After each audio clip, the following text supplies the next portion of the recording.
देखो कर्मक्षेत्र में सांबादिक मानक आक्रमण घटना एवं गोटे साधारण कथा हो गलानी तेरे एभली कथा आदौ ग्रहणीय नुहे कारण समाज गोटे सांबादिक तार भूमिका ग्रहण करते कि भाव में समाज में घटुवा प्रति घटनावली को समाज लोकलोचन को आने तार दायित्व तेणु जदि कौन जगह किसी न किसी खबर प्रसारण करा खबर को संग्रह कर समय जो घटना आक्रमण हो निश्चित भाव निंदनीय घटना आम गत काली जो घटना आम जान खबर पाइचु ये जड़े महिला सांबादिक पुरी में आक्रमण कर से बर्तमान चिकित्साधीन अवस्था अच्छा तेज ये घटना 24 घंटा पूरी जाते बर्तमान जी आक्रमणकारी विरुद्ध कौन प्रकार कार्यानुष्ठान ग्रहण कराए तेणु कि भाव में जिला प्रशासन एवं राज्य सरकार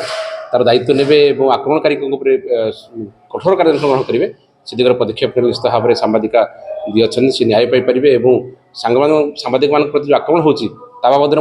सरकार भूमिका रही कि सुरक्षा दे पार विभिन्न समय सांबादिक मैंने सुरक्षापी दाबी उपस्थापन कर सरकार गुरुत्व सहित विचार करना कि सांबादिक सुरक्षा आईन तैयारी करना तैयारी होर आवश्यकता होती तेणु ये कार्य कि दूरे रे जो मैंने आक्रमणकारी